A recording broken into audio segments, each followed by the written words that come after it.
Muito bem, queridos amigos, muito bom dia. Estamos aqui nessa manhã com o nosso querido professor Carlos. Vou pedir para que você, Carlos, fique à vontade aí para fazer a sua apresentação, para que a gente possa dar continuidade no início dessa nossa entrevista, que diz respeito aí ao desafio para a educação nesses tempos de pandemia. Bom dia e obrigado aí por aceitar o meu convite. Orson, valeu, mano. Bom dia, bom dia. Então, como o Orson falou, meu nome é Carlos, sou formado em História, em Sociologia, em Geografia, e agora estou concluindo a Faculdade de Filosofia. Tenho pós, né? E aí agora estou começando aí o nosso projetinho para o nosso mestrado também, e leciono tanto no sistema privado quanto no público também, né? Nas escolas públicas de São Paulo, no estado. E é isso aí. Estamos juntos aí com essa entrevista aí. Vamos tentar responder essas dúvidas aí, né? Muitas dúvidas agora desse novo sistema aí de ensino, né? Legal, cara. Mais uma vez, obrigado aí. Não posso deixar de perder a oportunidade de te estar, né, nesse registro que nós estamos fazendo aqui. Já declarei a você que sou seu fã, né, pela experiência, por acompanhar aí o seu trabalho. E é gratificante aí encontrar pessoas na caminhada, principalmente com a licenciatura aí, que nós estamos aqui estimando, né, poder concluir também para amanhã, tá aí tentando fazer um diferencial, né, na sociedade aí junto a crianças, jovens e principalmente adultos. Sim. E o legal, né, que eu comentei, né, que você está fazendo sociologia na Unip, que foi onde eu me formei também, né? Então, eu fiz na Unip Né? também. No mesmo polo, né? No mesmo Fazendo, polo. fazendo, como é que fala? Vendendo um abacaxi aqui, né? O NIP que vem aí formando muita gente e uma das É, pioneiras nessas plataformas aí digitais, né? Que tanto sim. é importante hoje em dia. E uma boa Legal, cara. plataforma. Muito bem. Essa entrevista que eu vou fazer com você, ela diz respeito a esses tempos, né, de pandemia, os desafios que os educadores estão tendo aí para poder atuar nesse momento, junto às escolas, né, junto às instituições, e Uhum. principalmente junto aos alunos, né? Foi uma mudança trágica, né? Drástica aí na vida de todos nós. E a gente vai aqui tentar fazer um registro para poder apresentar em meu trabalho de estágio como tem sido esse dia a dia de vocês, tá? Então, ela é formada por 3 blocos, que é que eles denominaram como eixo, né? A gente vai seguir um documento da Unip, que já propôs, facilitou para nós aqui, propôs as perguntas, de acordo com cada bloco que a gente vai falar.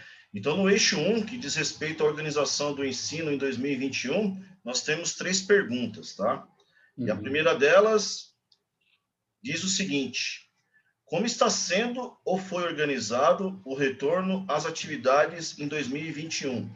As aulas são presenciais, remotas ou combinam as duas modalidades da famosa forma chamada aí de híbrida?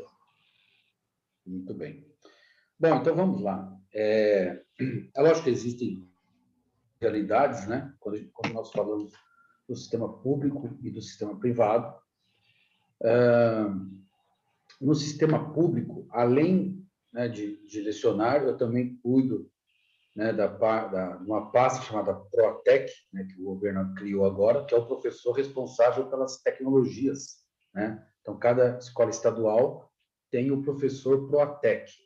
Então, ele que cuida de toda a parte de acesso dos alunos, dos próprios professores, direção.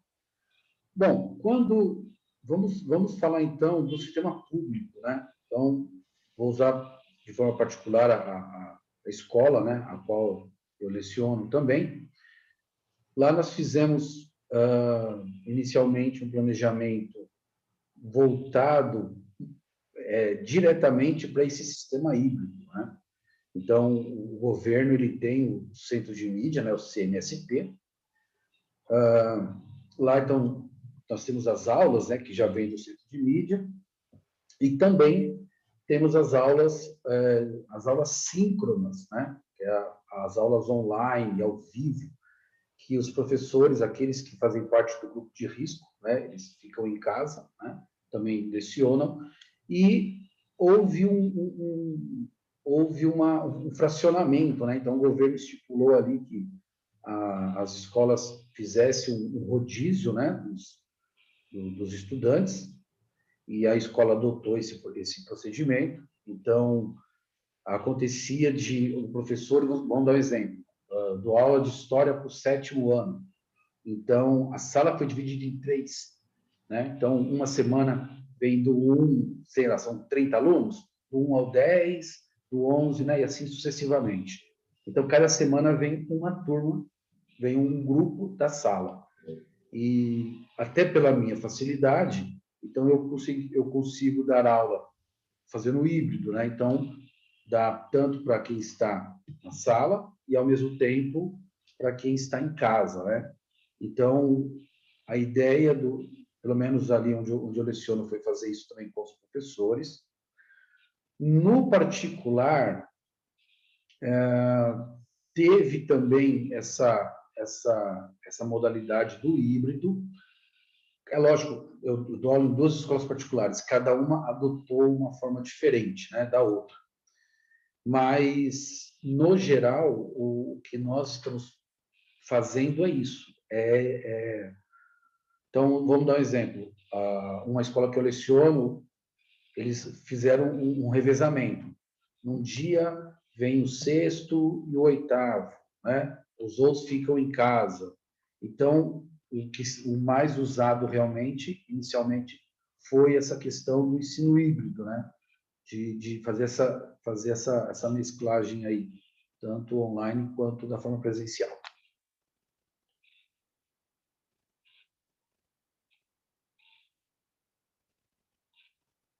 Seu microfone está desligado. Isso, desculpa. Então, a gente pode, em resumo, entender que foi feito um escalonamento das turmas, né? Isso. Dias separados da semana, né? Um dia em casa e outro dia na escola. Mas da escola, você, junto à escola, usa o sistema híbrido, que é a aula presencial transmitida para quem está remotamente. Exatamente. Okay. Então, Ótimo. mesmo eu dando aula para a galerinha presencial, alguns não vão, né? Então, também jogava ali ao vivo para eles estarem participando da aula também. Maravilha. Pergunta número 2. Os professores tiveram alguma orientação específica para o ano de 2021, vinda da gestão de coordenação, supervisão e ou Secretaria da Educação? Se sim, quais foram, né? Quando ele menciona a gestão, eu creio que seja da escola, né? Então, na verdade, houve uma orientação. Na verdade, até por estarmos, né, vivendo todo esse período ainda, um grande ponto de interrogação, é lógico que as orientações, elas sempre tinham alguma mudança, mas eu vou usar bastante a orientação do Estado, né? Então, o Estado, ele já trouxe a determinação das aulas do centro de mídia, então isso já foi determinado, né? Então, os alunos, eles no período da manhã, eles acessavam, né? Então, quem tem o celular, a gente instalou o aplicativo no centro de mídia, quem não tem, assiste pela TV, né? A TV Cultura tem as aulas lá do centro de mídia. Então, a orientação foi, isso no Estado, assistirem o centro de mídia, e na aula, quando ele for para a escola, o professor vai ser um mediador, né? Tirar as dúvidas, porque até as próprias atividades referentes ao tema, lá no próprio centro de mídia tem as atividades para que os alunos possam estar fazendo, né? E nós, professores, quando eles voltam, então, vou dar um exemplo bem simples. Então, imagina que hoje tem aula no centro de mídia do 7º ano de História. Então, vai falar sobre período medieval. Ótimo. A aula que foi dada no centro de mídia, o tema é o mesmo tema que eu tenho que dar dentro da sala de aula. Então, esse aluno que fica em casa, esse rodízio que o Estado fez, então o aluno ele vem uma semana para a escola, 3 em casa. Aí volta uma semana, né? Uma semana na escola, 2 em casa, uma na escola, 2 em casa. Os conteúdos, eles continuam acontecendo normalmente. Então, a aula de história do 6º ano, nessa semana teve uma aula só durante a semana no centro de mídia. Só que eu dou 4 aulas na semana para o 6º. Eu pego aquela uma aula do centro de mídia e fraciono em 4 para poder completar a aula da semana. Então, a orientação específica, no caso do Estado, é a utilização do centro de mídia. Então, o professor tem que assistir a aula, montar sua aula em cima daquilo que é o centro de mídia, pode acrescentar, não tem problema, mas ele saber o que está acontecendo no centro de mídia. No caso das particulares, a orientação ela veio mais, como particular ela tem uma autonomia, né? Então, a orientação foi a utilização das plataformas, né? Então, algumas escolas utilizam o Zoom, outras escolas utilizam o Google Meet, né?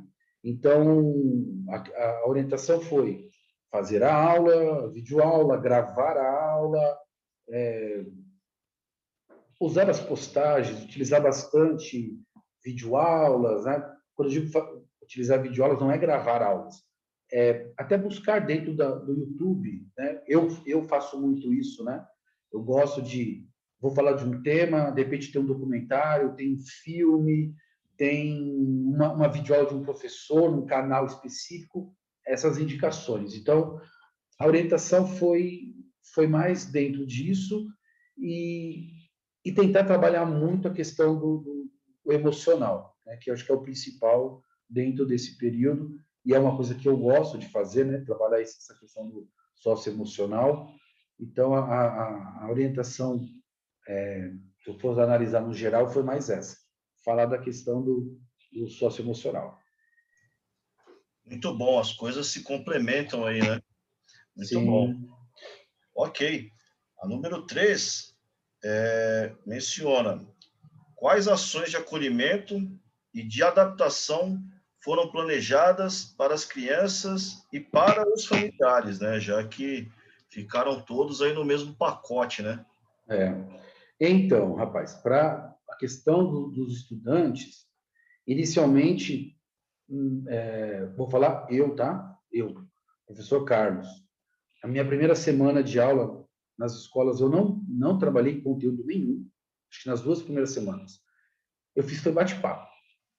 Quis saber deles, como é que foi o ano passado, a questão emocional, como é que foi passar o ano todo, né, dentro de casa, sem poder sair, com medo do Covid-19, as notícias. Então, foram 2 semanas bem legais que eu deixei eles extravasarem, né? Eles falaram mesmo, né? Então, a questão do relacionamento familiar, como que estava, me coloquei à disposição, até se quisesse conversar comigo fora de horário, falei assim, olha, qualquer coisa, a gente pode conversar fora do horário, não tem problema nenhum. E isso foi muito bom. Isso foi muito bom, porque já em seguida já teve um retorno, achei até bem rápido, um retorno dos pais, achando legal a atitude de querer saber, né, como que os filhos estavam. E a gente tem relatos assim, né, de adolescentes que começaram a entrar em depressão, que estavam realmente emocionalmente bem abalados, e o que eles queriam era poder estar com os amigos, né? Eu sinto falta de estar com os amigos, falta de estar na escola. E eu lembro que quando alguns foram para a escola, eles queriam sair abraçando todo mundo. Eu falei, gente, calma, não pode abraçar, né? Professor, eu falei, calma, gente, relaxa. Por enquanto, eu não vou abraçá-los por respeito a vocês. Não vou abraçá-los para a gente não ter problema, mas vai ter um momento de poder se abraçar novamente. Então, eu acho que esse acolhimento ele é muito importante, né? Ele vale muito a pena. Não tem, na verdade, não tem mais como, Robson, dar aula não importa qual disciplina, qual seja o componente curricular, se não tiver a questão socioemocional, eu acho que é uma aula fadada ao fracasso. Muito bem. Agora, essa foi uma ação sua, né? Ou a escola recomendou, ou ela te deu a liberdade. Ambas instituições, tanto a privada como a do Estado. Sim, Ela te deu liberdade de atuar assim, ou ela direcionou? Não, a orientação que veio foi inicialmente assim, olha, vocês podem retomar coisas do ano passado, né? Não precisa começar com conteúdo. Aí foi aonde eu falei assim, não, eu vou não só pensar em coisas do conteúdo do ano passado, mas eu quero falar do socioemocional com eles. Então, eles me deram toda essa liberdade, tanto no particular quanto no público, e foi muito bom, foi muito bacana. Não, pô, a gente teve a experiência de ter esse resultado aqui também, né? Porque, como já falei, nosso filho foi seu aluno exatamente nesse período. E parabéns, né, cara? Porque não só na escola, né? Como em outras profissões que as pessoas têm contato, né? Como médico, por exemplo, é fato, né, cara? É fato de que o resultado do aprendizado ou da melhora do paciente, em determinadas particularidades, tem mais eficaz quando há um envolvimento também voltado para a parte psicológica, né? É até um paralelo, né? Há quem diga que todo ser humano, em sua necessidade mais básica da sua existência, é o amor, né? Nós temos necessidade de sermos amados, nós temos necessidade de saber que alguém se importa conosco, porque isso é o combustível para a gente poder sequenciar. Então, o acolhimento nesse momento difícil, principalmente para as crianças, não é o mesmo que a gente consegue como pais, né? Terceiros trazendo essa mesma preocupação, esse mesmo acolhimento, ajuda muito aí nessa fase tão difícil para todo mundo. Legal, cara. Parabéns aí mais uma vez. A gente encerrou o primeiro eixo aí, né? O primeiro bloco, e partimos aí para o segundo agora, que diz respeito ao planejamento do ano letivo de 2021. E a pergunta número 1 é: como está sendo desenvolvido o seu planejamento? Esse planejamento foi realizado individual ou no coletivo? Teve apoio e orientação de algum profissional da escola, como diretor, coordenador e professores, e ou da secretaria também da educação? Boa pergunta. O planejamento, na verdade, eu fiz sozinho, né? Eu sentei, é lógico, né? A gente tem algumas orientações que recebe, né? E aí é lógico, né? Eu preciso fazer a separação daquilo que é o público do particular, porque, ainda que não queira, são mundos diferentes. No particular, eu sentei, eu montei um planejamento, até por estar estudando a questão do ensino híbrido, né? Da tecnologia na educação. A ideia era tentar fazer com que a aula não seja uma palestra, né? Se aquela aula do professor palestrante, aquela aula cansativa, chata, né? Então, quando eu fiz os planejamentos, e aí eu apresentei, né, para a coordenação, graças a Deus, assim, super bem elogiado, né? Por quê?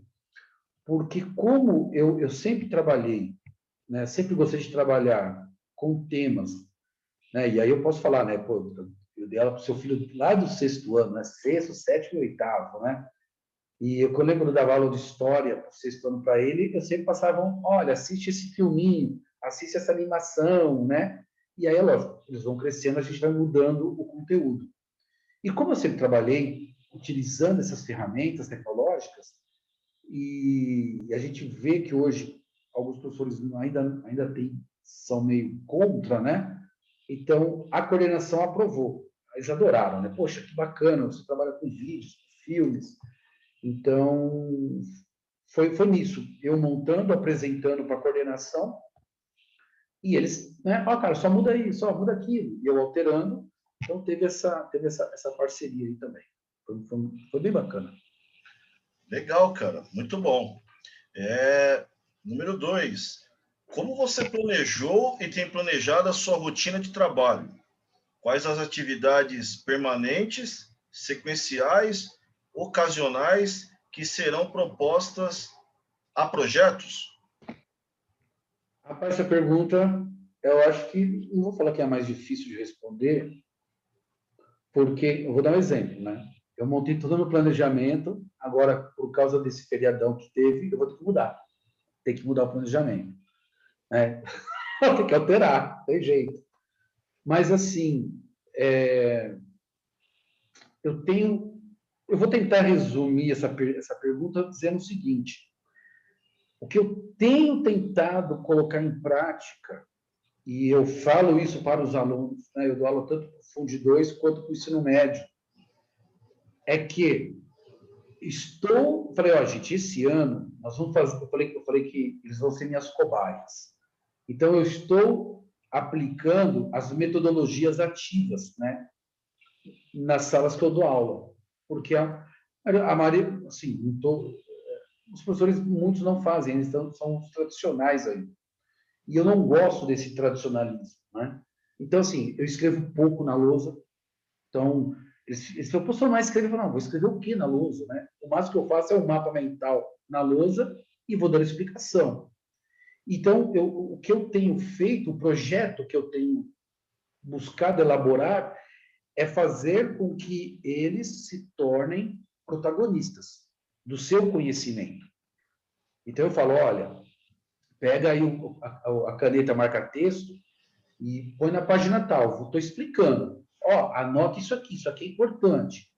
Então, eu ensinando eles a montar o mapa mental, sala invertida. Então, eu falo, vocês vão ler, vocês que vão dar a aula, vocês que vão explicar o conteúdo, e eu vou dando, eu vou só mediando e dando orientação.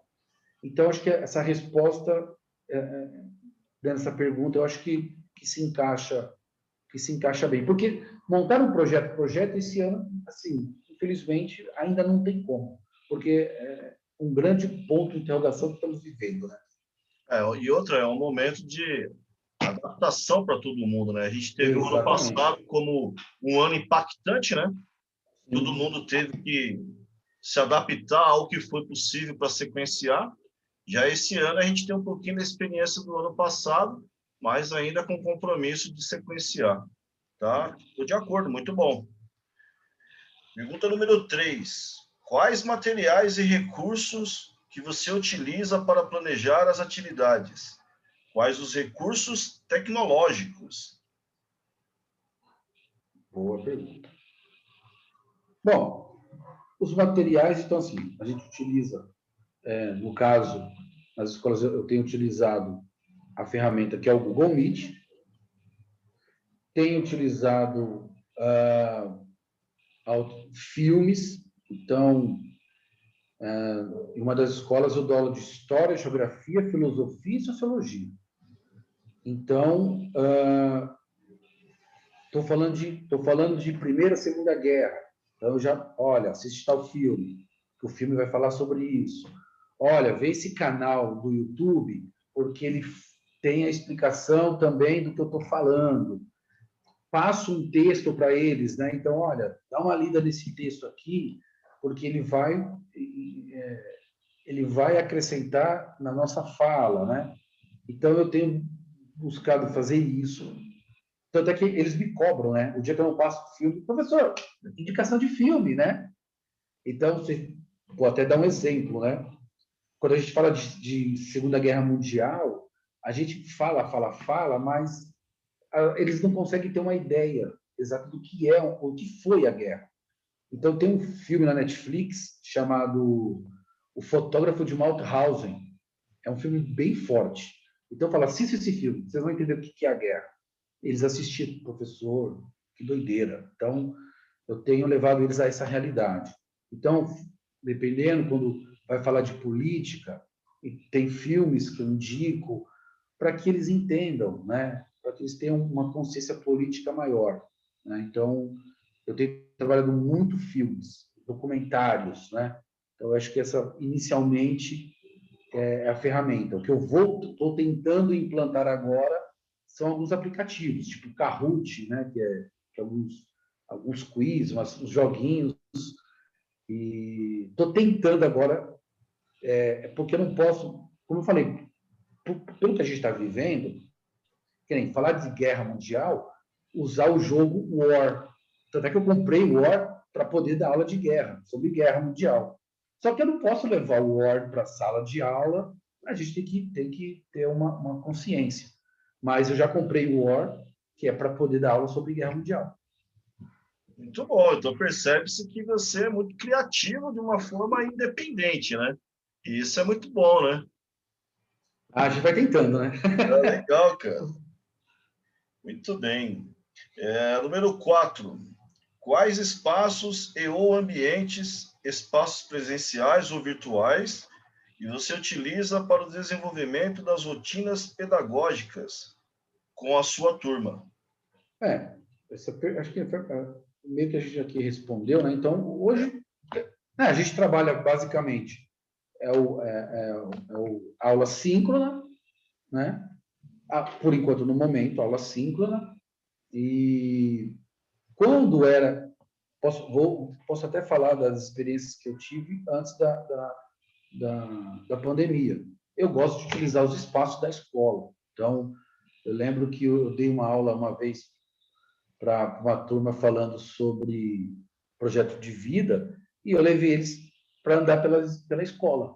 Vamos andar. E aí fui mostrando partes da escola. Olha, tá vendo? Isso aqui tem isso aqui na escola, tem isso aqui, papapá. E eles vão identificando um monte de coisa, né? Então, acho que tem que explorar se a escola possui um espaço legal, biblioteca, sala de vídeo, tem que utilizar mesmo. E é lógico, hoje, em meio ao que a gente está vivendo, eu tento fazer isso através, de repente, no Google Meet, né, numa aula síncrona, utilizar esse espaço. Né? Acho que não tem muito para onde correr por enquanto. Né? Oh, maravilha. Muito bom. Pergunta número 5. Como você avalia as atividades realizadas pelos alunos? Como são registradas os seus avanços e ou dificuldades que eles acabam tendo, né, sobre cada atividade? Boa pergunta. Como você avalia as atividades realizadas pelos alunos? Bom, eu falo para eles que eu não rotulo o aluno pela nota. Porque às vezes vai dar uma prova, nós já passamos por isso. Pô, às vezes você teve um dia que não foi legal, aí, não estou bem, você não vai bem na prova. Acontece. Então, a minha maior avaliação, ela é no dia a dia. Ela é na aula a aula, que eu consigo ver. Como eu trago muito diálogo, até por eu não escrever, eu estou pouco na lousa. Então, vou dar exemplo. Estou falando sobre Guerra Fria, com o 9º ano. Então, eu só que eu saio andando pela sala. Então, saio andando no meio da sala e vai falando, anota aí, o que é Guerra Fria? Olha no livro aí. E eu saio perguntando para cada um, e aí, o que você entendeu? Então, a análise que eu consigo fazer é o dia a dia, essa avaliação continuada, né? E quando eu faço uma prova, vou elaborar uma prova, eu coloco as perguntas sempre em cima dos debates que nós tivemos, né? Então, que nem para o 3º ano, eu falei para eles, olha, as provas que eu vou fazer para vocês vai ser em cima daquilo que é uma prova de Enem, aquilo que é em cima de uma prova de uma FATEC. E foi o que eu fiz, mas sempre em cima dos nossos debates. E, assim, foi muito bacana, porque o resultado foi bom. E aqueles que nem agora, teve semana de provas, aqueles que eu vi que foram maus, eu já estou pensando, opa, eu preciso mudar aqui o jeito da minha aula para poder alcançar esses daqui. Então, é muito individual com cada sala, né? Mas eu gosto de fazer essa avaliação mais no dia a dia mesmo, no Bacana, bate-papo ali. bacana, porque eu concordo com você. Acho que uma prova, né, uma avaliação do conteúdo, ela não consegue nos transmitir. A gente não consegue colocar o conteúdo numa avaliação, em primeiro lugar, Sim, né? exatamente. Você vai colocar parte dele e aí fica muito espaçoso, né? E também não é suficiente para avaliar a capacidade de aprendizado que ele teve, né? Então, principalmente Exatamente. dessa forma que você seleciona, trazendo material, trazendo filme, trazendo pensar, e aí a gente entra naquela situação do percentual que nós temos de aprendizado, quando se usa a fala, a leitura, a imagens ou até mesmo os vídeos, né? Como na sugestão dos filmes aí que você trouxe. É muito mais eficiente, muito mais eficaz, né? Sim. Legal, cara. Última pergunta aí desse bloco, a número 6. No caso dos alunos que não retomaram ao ensino presencial, triste, né? E também não têm acesso às atividades remotas, quais as estratégias e ou ações foram planejadas? Acho que é mais pela escola, né, cara? Então, aí a gente cai muito, essa realidade eu vejo mais no ensino público, e até porque a gente viveu isso. Aqui está falando de não tem acesso às atividades remotas. Tudo bem, não tem, de repente não tem. O que a gente propõe é, se ele tem acesso, no caso, ao aplicativo, ao WhatsApp, amigo, vai tudo pelo WhatsApp. Aí eu passo os vídeos, link. Não, quando eu falo link, depende nem de vídeos, porque eu sei que depende, pô, não vai ter, de repente, um pacote de dados para poder assistir um vídeo. Eu tive essa experiência ano passado, no público. Professor, eu não consigo assistir aula porque eu uso o Wi-Fi do meu vizinho. Então, a minha videoaula, eu tinha que fazer apresentação, tirar foto e mandar. Então, eu tive essa experiência, né? E o que eu utilizei muito foi o WhatsApp. Foi o WhatsApp. E, em último caso, eu não tenho acesso a nada. Normalmente, a escola, ela fornece, né? Olha, nós temos um computador, vem utilizar, né? No caso da escola pública, tem até tablets, né? O governo liberou tablets agora para as escolas, eles irem até a escola para poder fazer atividade, e algumas escolas a questão mesmo de imprimir os trabalhos e tudo, entregar, depois receber. Esse é um pouco mais difícil, né? Mas essa ideia, de repente, da própria escola fornecer o espaço para esse aluno, eu acho que é o mais bacana, né? Muito bem, cara. Encerramos aí o segundo bloco, temos o terceiro e o quarto. E no terceiro, diz respeito às interações e intervenções pedagógicas. Pergunta número 1. De que forma você tem planejado os momentos de interação com e entre os alunos da sua turma? Então, essa é a nossa grande, eu acho que é a nossa grande meta, é alcançar isso, fazer essa interação. Em todas as salas que eu dou aula, a minha primeira fala foi a seguinte: eu falei, gente, vocês estão acostumados com aquela aula tradicional. Eu vou para a escola, vou sentar lá na cadeira, o professor vai literalmente vomitar a aula e eu vou anotar tudo. Eu falei, então, ou o professor vai encher a lousa e eu vou copiar. Eu falei, então, comigo vai ser diferente, porque eu não encho a lousa. Vocês vão ter que aprender a pensar. Tá fácil? Não tá fácil. Porque eles não, para nós não é fácil entrar nesse ritmo. Adultos. Imagina eu querer, lógico, eu não vou cobrar isso do estudante do sexto ano. que eu vou fazer é ensinar.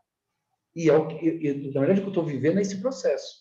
Então, mesmo nas aulas síncronas, a gente começa a explicar, e aí, fulano, o que você entendeu sobre tal coisa? Olha, o livro está falando sobre, vamos lá, 6º ano, espaço geográfico. Gente, o que é espaço geográfico? Aí fica aqui, procura, vamos lá, gente, olha no livro aí rapidinho. Vai, caça, vamos ver quem acha. Quem vai achar primeiro? Aí, com o 6º ano, dá para fazer essas brincadeiras, né? Como é que achou primeiro? Ah, fulano achou. Ponto para o fulano. Vamos marcar aqui, ó, já respondeu uma. Então, a gente meio que traz uma brincadeira para trazer, tornar ela mais divertida, para eles poderem aprender. Então, eu evito o monólogo, né? Eu evito o máximo. Então, o ensino médio, eu praticamente não falo. Eu quero que eles falem. Então, vamos lá, gente. E aí, vocês leram? Então, vamos lá.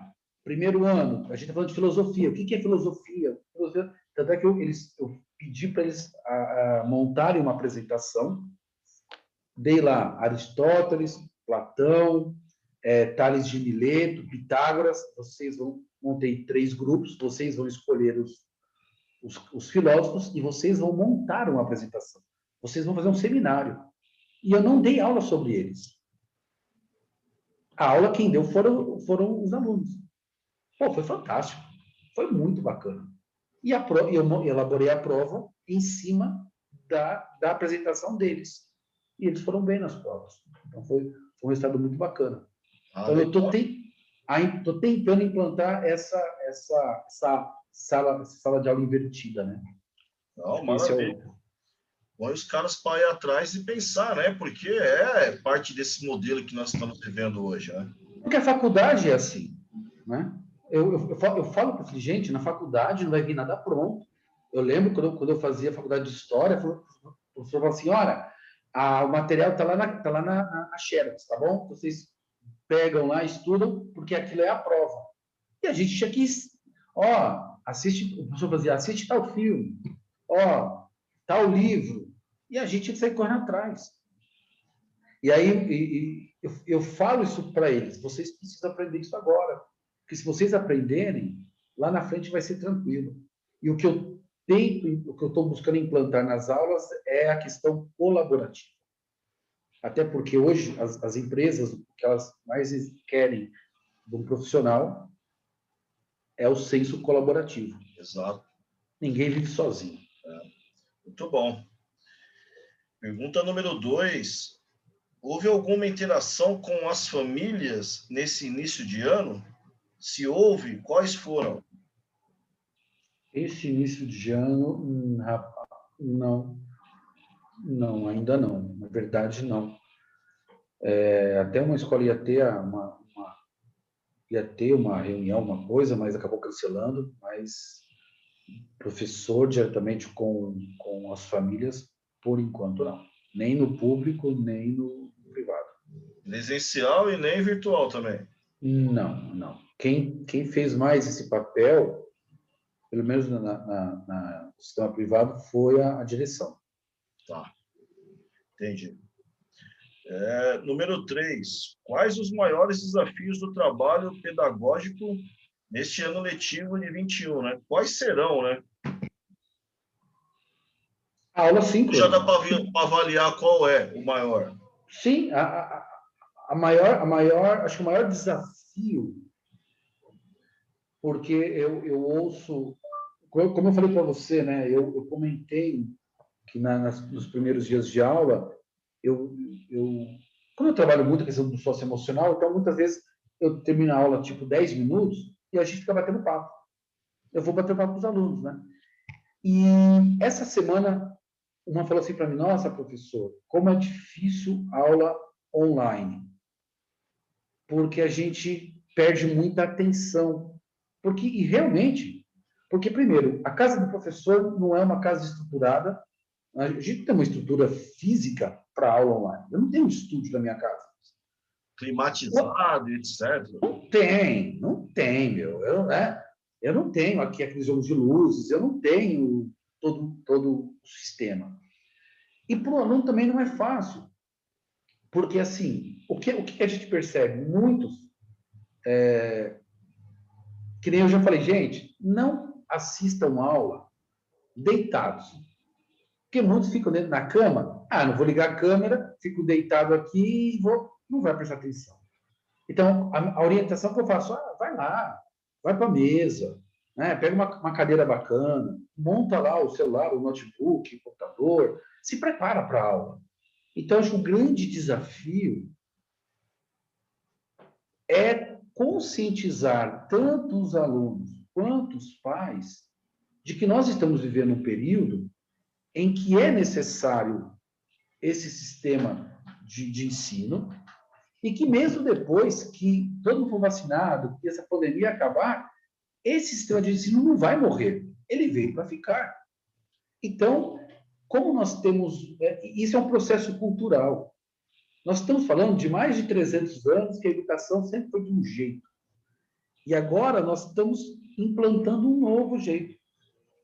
E é lógico, é um processo cultural que nós temos que implantar agora, né, dentro desse sistema educacional. Então, acho que o desafio é conscientizar tanto os alunos e os pais que essa é a nova realidade. Muito bom. Ok. Acho que é a última pergunta desse bloco. Você teria alguma sugestão para melhorar a qualidade da aprendizagem de seus alunos?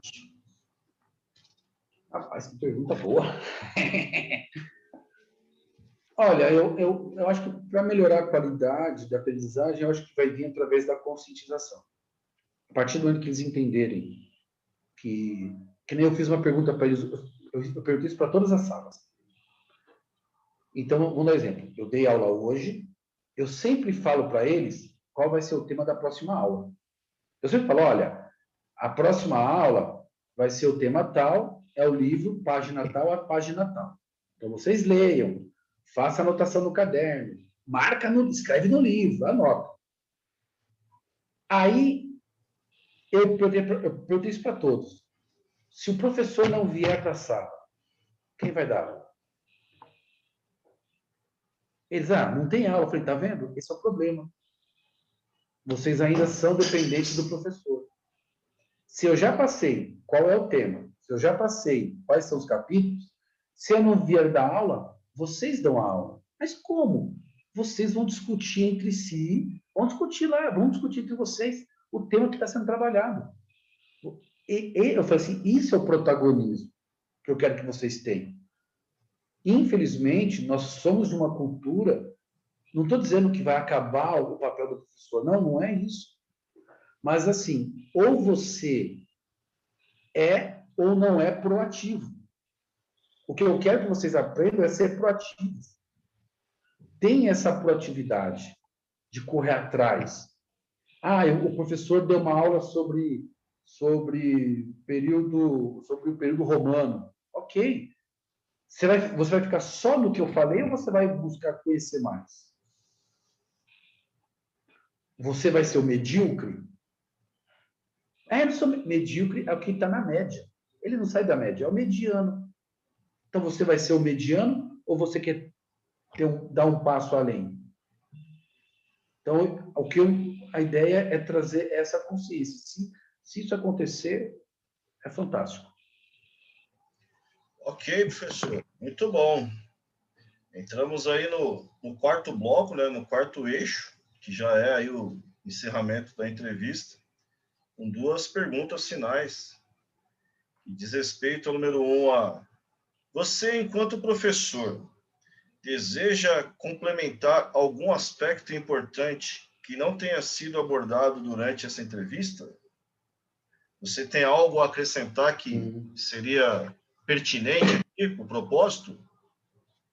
Não, na verdade, eu achei bem bacana aquilo que está sendo trabalhado. Na verdade, é a nossa realidade, e até mesmo dentro desse sistema educacional, até levando para o ensino superior.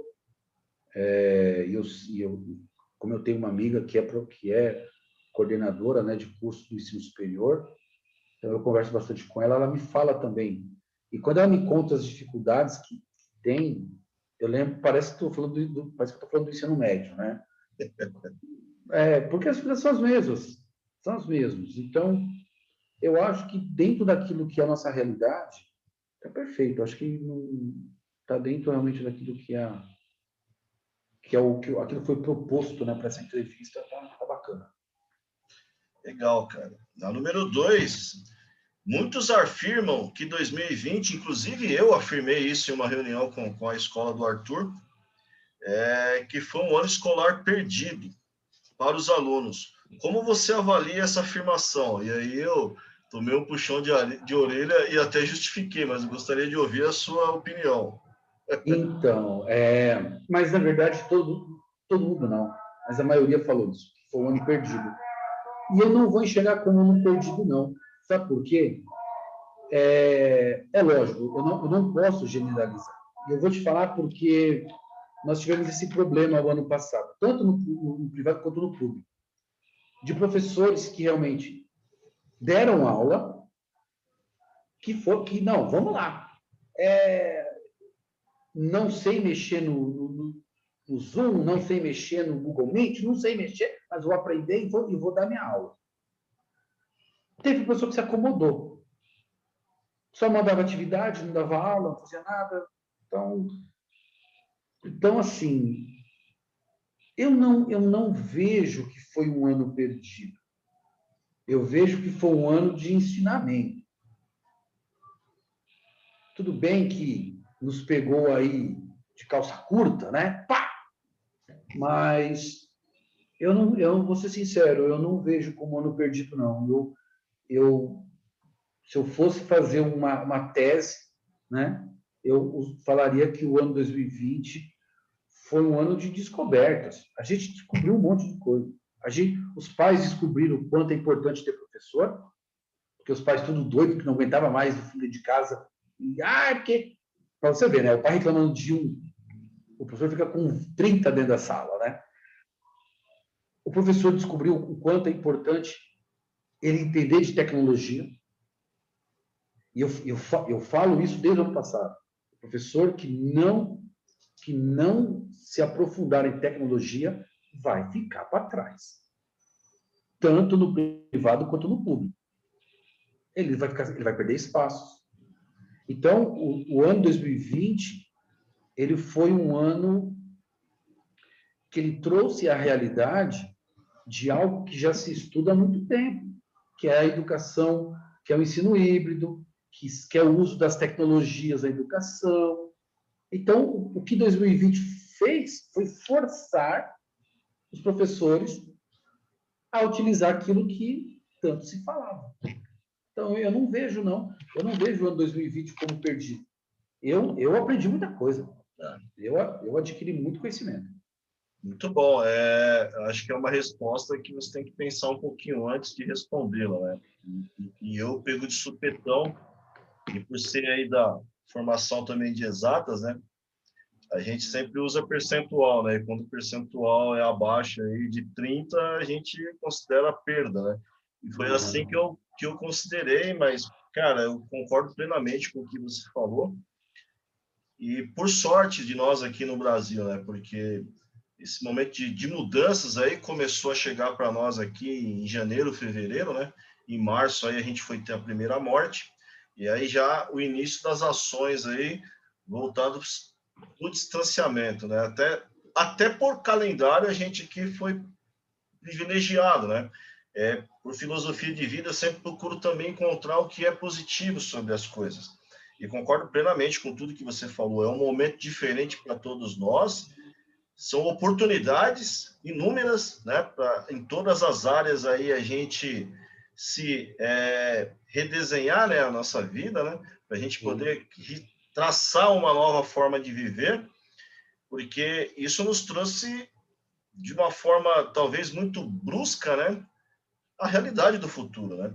Como você mesmo colocou, o professor passa aí até a necessidade, né, dentro da carreira dele, de se aprimorar, né, de novas descobertas, de novas tecnologias, para poder sequenciar a profissão.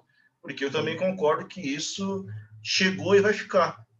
esse modelo vai ficar, né? Obviamente que o professor jamais será substituído, mas vai ser muito comum amanhã nós olharmos aí para esse modelo, né? Então, o professor continua atuando e exigindo-se até mais dele, né? Porque para você poder interagir com alguém que está do outro lado da telinha, você tem que ser criativo, você tem que usar esses recursos aí que você apresentou durante a entrevista para chamar a atenção do aluno. Por outro lado, o aluno, né, dependendo da formação em que ele se encontra, ele precisa de uma família, de um tutor ou de alguém para estimulá-lo também a saber que não dá mais para chegar aqui e ficar só esperando o professor passar conteúdo. Ele tem que ir atrás, Exatamente. né? O ano passado mostrou isso, o quanto é importante a família e a escola caminhar. Exato. Não, Então, não... toda essa birra que havia, né, entre, eu pago a escola, então meu filho, sempre foi um equívoco, né? A gente sempre tem a necessidade aí de saber que a educação que diz respeito à gentileza, né, que gera gentileza, ela é uma educação que sai do lar e na escola ele vai ser capacitado, né, com a cultura e o aprendizado que a escola tem para oferecer. Então, vai ser muito mais bem sucedido o aluno que tiver a família que tem esse apoio junto a ele e que trabalha junto à escola e professores, independente da instituição. Estamos todos no mesmo barco e o objetivo é o quê? É que aquele ser ali, né, se torne um homem, né, que por sua vez aí possa fazer a sua faculdade e amanhã aí ser as pessoas que possam estar aí ocupando os nossos lugares, né, porque, né, em breve estaremos aí aposentando as chuteiras. Eu começando agora, né?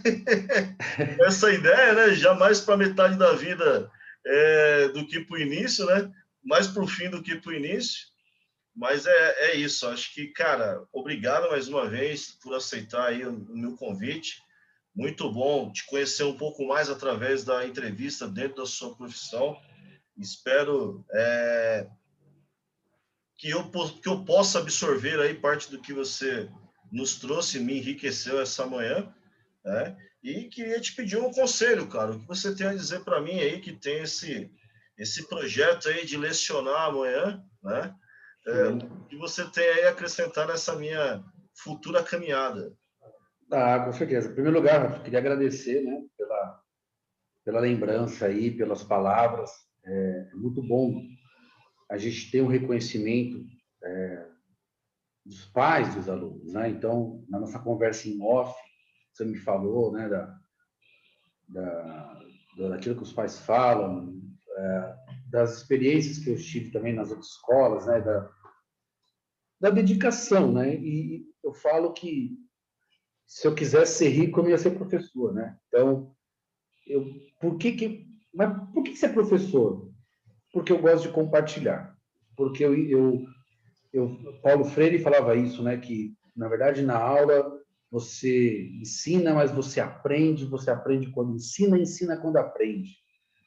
E aí a praxis, né? Colocar em prática aquilo que você tem na mente. E eu extremamente realizado em ver que aquilo que eu estou tentando compartilhar com os alunos, eles estão compreendendo, né? Na verdade, eu falo alunos, mas eu tento evitar essa palavra alunos, né? Eu falei para eles que eu quero tirar essa palavra e colocar, vocês são estudantes, não alunos, né? Porque alunos é sem luz, né? Sem luz. Não, vocês são estudantes. Aqui ninguém é sem luz. Todo mundo aqui tem um conhecimento. E o que eu indico para você é agarrar, meu, é agarrar com unhas e dentes essa oportunidade, ir para cima mesmo. Eu sempre falo isso para eles, que profissionalmente eu tenho que me formar não naquilo que vai me dar dinheiro, mas eu tenho que fazer aquilo que eu amo, aquilo que eu me identifico. Então, por muitos anos, eu fui técnico eletrônico. Por 15 anos da minha vida, eu fui técnico eletrônico. E sempre dando aula em ONGs, né? Mas nunca pensando em fazer a faculdade. Aí eu falei, quer saber? Eu vou fazer o que eu gosto. E quando eu fiz, né? Quando eu fiz as licenciaturas e quando eu comecei, entrei na sala de aula, eu falei, caramba, me encontrei. E eu me sinto extremamente realizado em estar em uma sala de aula, né? Ainda tenho objetivos. O objetivo é lecionar em universidades, em faculdades. Esse é o meu próximo passo, que aí eu vou me sentir extremamente realizado. Mas olha, é olhar para frente. Muitos criticaram, você vai ser professor, você vai ser humilhado, você vai não sei o quê. Eu falo, meu amigo, você cuida da sua vida, eu cuido da minha, beleza, eu vou tocar aqui no meu barco. Porque eu não tenho que ficar ouvindo o que os outros estão falando. Eu tenho que ouvir a minha família. Né? Eu sou casado, né? Tenho uma esposa, tenho 3 filhos, tenho um filho de 18, uma menina de 16 e agora minha bebê de 1 ano e 5 meses. Né? Então, a minha esposa também é professora, né? Concursada da prefeitura, e a minha cunhada é professora, meu concunhado também professor, deve estar para se aposentar já. Então, a família toda da educação. Não tinha como eu não estar também. Então, o que eu te oriento vai para cima. Vai para cima, realiza teu sonho, se encontre, seja feliz, porque a partir do momento que você é feliz, essa felicidade ela se multiplica dentro da tua casa, porque não tem nada melhor do que você ser uma pessoa realizada na tua questão profissional. E se você é realizado profissionalmente, isso aí alcança essa felicidade, a paz, ela entra dentro da tua casa. Que a pior coisa que tem é você ir trabalhar, falar, meu, pelo amor de Deus, vou ter que ir para essa empresa, vou ter que fazer como eu fiz, né? E quando eu entrei para a educação, eu sabia que eu estava fazendo a coisa mais certa da minha vida. Então, o que eu indico para você é isso. Não desista e não pare na graduação. Vai buscar uma pós, vai buscar um mestrado. Não é pensando em dinheiro, mas é pensando na sua formação. Porque podem tomar tudo de nós. Agora, conhecimento ninguém toma da gente. Exatamente, né? A gente estuda para poder auxiliar, mas o grande beneficiado somos nós, né? Porque não tem, o aprender nos leva aonde nós quisermos, né? Muito bem. Sim. Carlão, obrigado mais uma vez. Vou parar a gravação aqui, tá? E Beleza. fica à vontade, eu vou te passar a cópia desse arquivo. Fica à vontade para você divulgar, para você fazer o que você achar que pode aí para te ajudar nos seus projetos ou nas suas mídias sociais. Valeu, em nome da Unip aí e do nossa futura licenciatura aí de Sociologia, eu te agradeço aí por essa oportunidade. Até Valeu. Tamo junto.